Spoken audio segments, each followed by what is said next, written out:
Hey, Bastish B here for 64K and welcome to episode 13 of Opening the Shinies.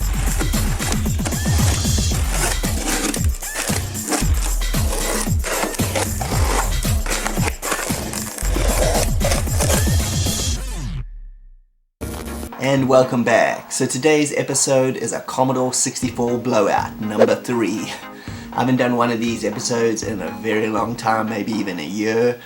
I've got a package here. It's got tons and tons of games. It's got 16 games plus some bonus stuff, and I've also got 1 or 2 other games to show. These are just stuff I picked up recently for the Commodore 64, so let's get into it. Okay, so this package I'm about to unbox is from Birmingham in England. It's a ton of Commodore 64 games. They're all tape games with a couple of bonus things in here. I got this package from the retrocavern.com. I've bought a few packages from them before, Commodore 64 stuff. The shipping's a little bit steep for me because I'm in Canada.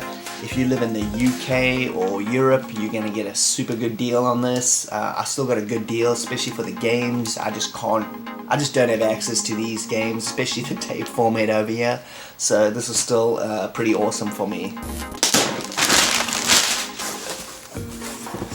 Ooh.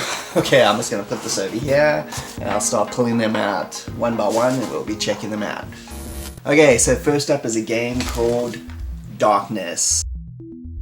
This game was released in 2014. This is a Cytronic software release. This is a cassette version, obviously. There we are.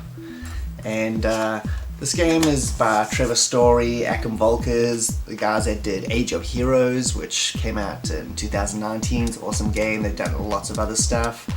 This was on their website, which is kind of weird because everything else is super retro. It's not like retro by Commodore 64 standards. I've been wanting to cover this game on a new retro episode forever. I haven't actually played it before.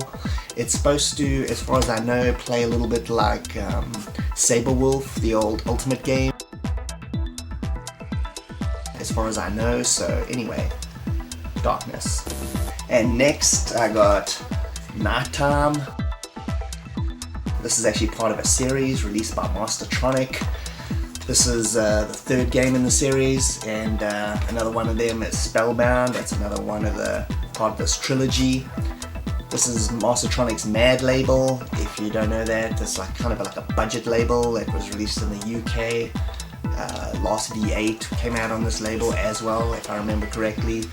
I used to have this game, a physical copy. I don't know what happened to it. It just disappeared. Anyway, this is a fun little kind of adventure game with like puzzle elements and stuff like that. It's worth checking out if you're looking for something a little bit different. And next we got the UK version of The Untouchables. This is a really cool game. This game is super difficult though. It's a really good adaptation of the movie. Check it out there. This is the cassette version. Comes in one of the good old classic, if you've never seen these before, ocean baggies like that. Cassette in there. You got the instruction manual and all that good stuff. I just love these. I've got the US version of this game. Now I've got both. It's definitely one of Ocean's better movie license games, and it's done really well. Just beware of the difficulty. It's pretty hard. It's not as hard as Navy SEALs, but it's right up there. Okay, and next we got Crackdown. This is a conversion of the Sega arcade game of the same name. I remember seeing this in the arcade, played the Mega Drive version, and I think that's where I played it, like for the first time, but I did see this in the arcade. It's not a very well-known Sega franchise. This conversion was by US Gold, who did a lot of arcade conversions at the time. I still think this is pretty good. It's not up there with the best Commodore 64 arcade conversions by any means, but it's still a well-made game and it's worth trying out. You gotta go defuse bombs and kill a bunch of dudes. The Mega Drive version though is excellent if you want to see like the best version of the arcade that I can think of anyway. Check that one out, but for a Commodore 64 release, this is good. This is also a cassette version. And next is a game I got purely as a joke, because I think it's actually kind of rubbish. There's people out there that like it. That's fine, you can like it. I just think it's a garbage game, but I got it because I like the cover. It's just weird, and yeah, I'm just gonna have it like a little bit of a trophy. Whether I'll play it or not, I'm not sure. I might give it a go again just for a good old laugh. This is Hungry Horace. It's an absolutely terrible game released by Melbourne House. It's like a Pac-Man-esque thing. It's rubbish. Okay, next is a little bit of a forgotten classic, I think. This is called King Tiller. This is a kind of a text adventure game, graphic text adventure game. It's pretty good. I managed to get pretty far in this game. I really liked it. It's got some really excellent music by Rob Hubbard, so just loading it up just to listen to that is worth it. This is a clever, well-made game. It's very interesting. The text interface is pretty good, so you can put in a fair amount of stuff and you can get somewhere. A lot of text adventure games, you usually get stuck very quickly, and that usually ends up being the end of it. But this game I managed to get pretty far. It's cool. You should check it out. So next is a compilation. There's quite a few compilations in here I've been wanting to pick up for a long time. I want to do more episodes of Compilation Nation. So this one is what they call part of a gold collection. It's released by US Gold, and it's got all these games on. It's got Talladega, Ghost Chaser, both of those I've never played before. The rest of them though I know and love. Drop Zone, Tapper, Spy Hunter, and Beachhead. Those are 4 excellent games. I haven't played the top 2, so that should be interesting. This is a good old double cassetter. Check it out there. And games on both sides there, and you got games over there. It's got the full instruction manual, which is pretty cool. And here's another compilation, part of the same series. This is the Gold Collection. This is in the big box version. This is volume 3. This has a really excellent selection of games. All of these I think I played except Leviathan. I've never played Leviathan before. So it's got Express Raiders, Super Cycle, Ace of Aces. It's got Masters of the Universe, the arcade version, the dodgy one. Actually, both versions are dodgy. And it's got Super Huey 2, the Paul Norman Classic Flight Simulator. It's a pretty diverse collection of games on here. Besides Leviathan, which I haven't played, so I can't really say. So next is a little bit of an obscure game. I've never actually seen a physical version of it. I've never come across one. This is called Lords of Chaos. This is a game, if you don't know, it's by Julian Gallop. He's a creator of like turn-based strategy games, or at least he's made some of the most classic one. Laser Squad. If you've never played Laser Squad, you should check that one out. I remember my friend got Laser Squad, he started playing it, and he called me over to his house to check it out, and I went over and I had a look at it, and I was like, this game looks kind of rubbish. And then the more I watched him play it, the cooler it got. Like turn-based strategy awesomeness. So Lords of Chaos, this is like another game by him. This one I haven't played either. I've never played it before. I've always heard about it. I've always wanted to play it. Cassette version. And next is a game that was released right when The Simpsons were super popular, right in the early 90s there. Bart vs. the Space Mutants. This is the Commodore 64 version. This is the version I played before I played the NES one. I think this one is actually pretty good. It's well done.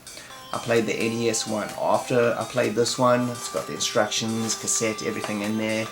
It's like a side scroller. You go and like you got to like discover who's an alien and solve like minor puzzles and stuff like that. Anyway, it's a pretty good game. I really like it. I just always wanted to own a physical copy of it. Okay, so next is a couple more compilations. I'll show them all at once here. This is They Sold a Million collection. This is number 1 and this is number 3, and I'll just bring this other one out here. This one I got off eBay recently. This is number 2. So I've got all 3 volumes of They Sold a Million. This is a pretty cool collection of stuff. It's by various companies, Ocean, US Gold, Ultima, Activision. Yeah, like they've all added games to these collections, and this is going to be a Compilation Nation episode coming up pretty soon, so that's what I got these for. I've been wanting to get these for ages anyway. These are all double cassette versions, as you can see, all 3 of them. We've got so many games on here. This one's got Bruce Lee, Entombed, Match Point, pretty good tennis game, and Match Day, pretty rubbish game. This one has Fighter Pilot, Kung Fu Master, Rambo, and Ghostbusters, very cool. And this volume has Daley Thompson's Olympic Decathlon, Staff of Carnath, Jet Set Willie, and Beachhead. Is that Beachhead 1? Yeah, Beachhead 1. Very nice. Another good compilation. I can't wait to do an episode of these. It's going to be pretty cool, so look out for that. And while I'm on compilations, this is just the other eBay purchase I got. This is another bonus. This is the Gold Collection 2. So this completes my gold collection. I've actually got volume 1. I've always had it. I had it from the 80s. This one has Kung Fu Master, Pole Position, Time Tunnel. I've never played before, so I don't know what that is. Desert Fox, Asylum, and Dragon Skull. That's some pretty diverse gaming in there. So last and definitely not least in this package is 2 old school gaming magazines. Get them out here. These are, wow, it's in good condition. These are 2 issues of Commodore User magazine that I used to have back in the day, and they went missing or wherever they are, who knows. There is an issue here of Commodore User magazine. This has obviously a review of R-Type. This is from March 1988. I can't wait to look at this. It's got an advert for Bad Cat, sorry. The Rainbow Arts game, that weird multi-event game, super bizarre anyway. So this is pretty cool. I've been wanting to look at this magazine for ages. Review of Brave Star. Advert there for Platoon, very nice. And the other issues, another issue of Commodore User. This one's also in excellent condition, as you can see. This one is from March 1987. It's got a main review for Nemesis over here. This is Karate Champ and good old tag team wrestling. Really cool games by Daddy East. And yeah, this is also, I'm going to be looking through this and enjoying it. Here's a review of Gunship. Very nice. Got a 9 overall. Back in the day, I used to buy this magazine religiously. Like, my dad used to buy it for me. I was too young, and he used to pick it up and bring it home, and I used to read it like a madman. Anyway, so Commodore User was more my magazine than Zap 64. I read Zap 64 as much as I could. Whenever I saw it, I would try to pick it up and read it, but I never read every single issue. But Commodore User though, I read every single issue from about 1986 onwards. I read it right up until it started to put more Amiga games and Commodore 64 games. I didn't have an Amiga at that time, so it kind of became a little bit irrelevant to me. I couldn't play those games. So then I stopped reading this and I went back to other ones like Commodore Force and stuff like that. But Commodore User, I always really enjoyed it. I just liked it, and this was always my original Commodore magazine. And that is it. No more. So thanks for joining me, Bastish B at 64K. I hope you had a good time. If you can like and subscribe, that'll be greatly appreciated. And I'll see you next time. Cheers.